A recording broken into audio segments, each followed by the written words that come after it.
पीड़ितों ने 13 जून को एसपी से की थी शिकायत। एसपी से शिकायत करने पर महिलाओं को मिली ये सजा। 2 महिलाओं को जिंदा गाड़ने की घटना से पहले पीड़ितों द्वारा मामले की शिकायत एसपी से 1 माह पूर्व ही की गई थी। शिकायत करने की सजा उन्हें जिंदा गाड़ने की मिली। गनीमत रही कि समय रहते उन्हें सुरक्षित निकाल लिया गया और उनकी जान बच गई। इससे यह स्पष्ट हो रहा है कि पुलिस यदि इस मामले को पहले ही गंभीरता से ले लेती तो इतनी शर्मनाक घटना ना घटित होती, महिलाएं दबंगों की दबंगई का शिकार ना होती। बता दें कि पीड़ितों ने मामले की शिकायत 13 जून को ही जिले के एसपी विवेक सिंह से की थी, जिसे गंभीरता से नहीं लिया। 1 माह बीत गए और जब कार्रवाई नहीं हुई तो दबंगों के हौसले बुलंद हो गए और महिलाओं को जिंदा गाड़ने की हिमाकत कर डाली। यही हकीकत जानने खबर आप तक की टीम आज रीवा जिले के मनगवा थाना क्षेत्र के हिनौता जोरौट गांव पहुंची और वहां प्रत्यक्षदर्शियों से सीधी बात की, जहां से यह बात निकलकर सामने आ रही है कि पूरे मामले में पुलिस की कार्यप्रणाली संदेहास्पद बनी हुई है। जिले भर में हत्या, लूट, चैन स्नैचिंग की घटनाएं आम हो गई हैं। इस पर अंकुश तो लग नहीं पा रहा था कि अब महिलाओं को जिंदा गाड़ने की घटना ने पूरी मानवता को ही शर्मसार कर दिया है। अभी तक पुलिस द्वारा 5 आरोपियों में से केवल 3 को ही गिरफ्तार किया गया है। 2 आरोपी अभी भी पुलिस की पहुंच से दूर है। इस पूरे मामले को मध्य प्रदेश के मुख्यमंत्री डॉक्टर मोहन यादव ने भी गंभीरता से लिया है और दोषियों के खिलाफ सख्त कार्रवाई के निर्देश दिए हैं। वहीं राष्ट्रीय महिला आयोग की अध्यक्ष रेखा शर्मा ने डीजीपी को पत्र लिखकर 3 दिन के अंदर कार्रवाई की मांग की है। आप देख रहे हैं खबर आप तक।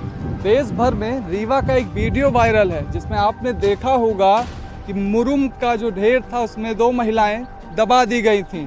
उसी की आज जमीनी हकीकत जानने खबर आप तक भी पहुंचा है जोरौट के हिनौता गांव में। हम यहां जानेंगे उन महिलाओं के परिवारजन से और कुछ गांव वालों से भी कि आखिर क्या था वो पूरा घटनाक्रम और क्या थी उसकी वजह। आप उस दिन यहाँ पे थी, मौजूद रही हैं, क्या था वो पूरा घटनाक्रम, क्या कारण था उसका? जी, हमारे पट्टे की ज़मीन में गोकर्ण प्रसाद पांडे ज़बरदस्ती मुरुम डला रहे थे, रोड बनवा रहे थे। तो हम लोग चारों देवरानी जेठानियाँ के उनको रोक रहे थे, बोले हमारे ज़मीन में रोड नहीं पड़ेगी। तो राजेश सिंह जो डंपर लेकर आया था वो बोला कि नहीं, हम तो 50,000 रुपये लिए हैं तो हम तो डाल के ही जाएंगे। हम 3 घंटा राजेश सिंह से निवेदन किए तब भी वो नहीं माने, हमारी बात सुने ही नहीं है। बोले नहीं, हम तो डाल के जाएंगे। तो हमारे जो विपक्षी लोग हैं वो हमारे परिवार के लोग आकाश पांडे और विपिन पांडे, गोकर्ण पांडे, वो बोले कि नहीं, हम तो रोड डलवा के ही रहेंगे और राजेश दादा डाल कर जाएंगे। तुम लोग आंखें फाड़ फाड़ के देखती ही रह जाओगी, उनका कुछ नहीं कर पाओगे। ये विवाद काफी पुराना था आपका, है ना? इसकी शिकायत भी आपके द्वारा पहले भी की गई थी? जी, एसपी ऑफिस में भी की गई थी और चौकी में भी की गई थी, हर जगह की गई थी जी। इसमें आपके द्वारा कई आरोपियों का नाम लिया गया है, गिरफ्तारी फिलहाल 1 या 2 की सुनने में आ रही है। 1 की किया गया है, बाकी सब फरार हैं, 8-10 लोग हैं वो जी। आप भी थी उस दिन इस पूरे घटनाक्रम में? हाँ, हम भी थे।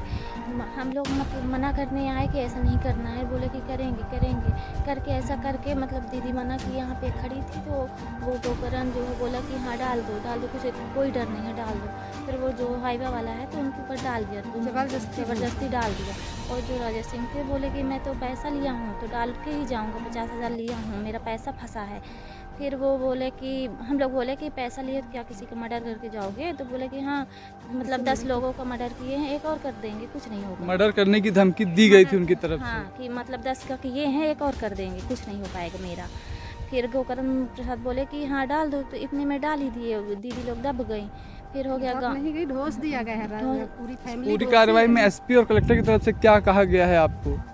बोले हैं कि इनके ऊपर कोई कार्रवाई करनी चाहिए, ऐसे महिलाओं के ऊपर ऐसा नहीं करना चाहिए क्योंकि ये अपराध है। फिर हो गया, कलेक्टर लोग आए, सब यही बात करके गए और फिर उनको हॉस्पिटल से ज़बरदस्ती डिस्चार्ज कर दिया गया। और फिर उनके यहाँ आके तबीयत ज़्यादा ख़राब हो गई, फिर उनको दोबारा से ले जाया गया और अभी तो वहीं संजय गांधी में फिर से मतलब उनकी हालत ठीक नहीं है और सब लोग उनके घर के फरार हैं, मिल ही नहीं रहे। एक बस पकड़ा गया है, बाकी सब फरार हैं। और फिर पुलिस आई थी, आज भी मिले नहीं कोई, ऐसे वापस लौट गई। ये निर्माणाधीन मकान जो पीछे दिख रहा है मेरे, क्या इसी रास्ते का ये पूरा विवाद शुरू हुआ था? इसी मकान के रास्ते को लेकर? हाँ, रास्ता को लेकर मेरे को रास्ता चाहिए निकलने के लिए। और पहले वाला रास्ता था वहाँ से मेरे घर के पास से पुराना घर। और रास्ता मांग रहे थे और ये मेरे खेत में ही डाल के चले गए। रोड मांग रहे थे।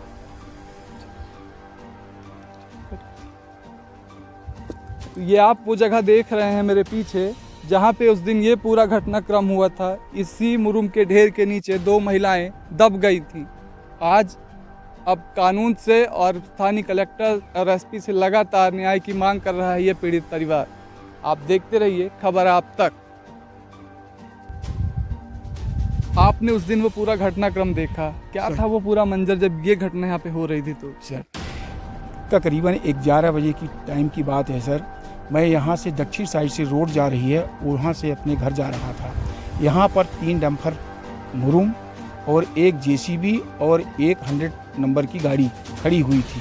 मैंने कोई मतलब नहीं रखा, मैं अपने घर चला गया। जाने के बाद आधा घंटे के बाद यहाँ पर शोरगुल हुआ, हल्ला हुआ, दब गई, बचाओ बचाओ। हम लोग गांव के लोग सभी दौड़ करके यहाँ आए।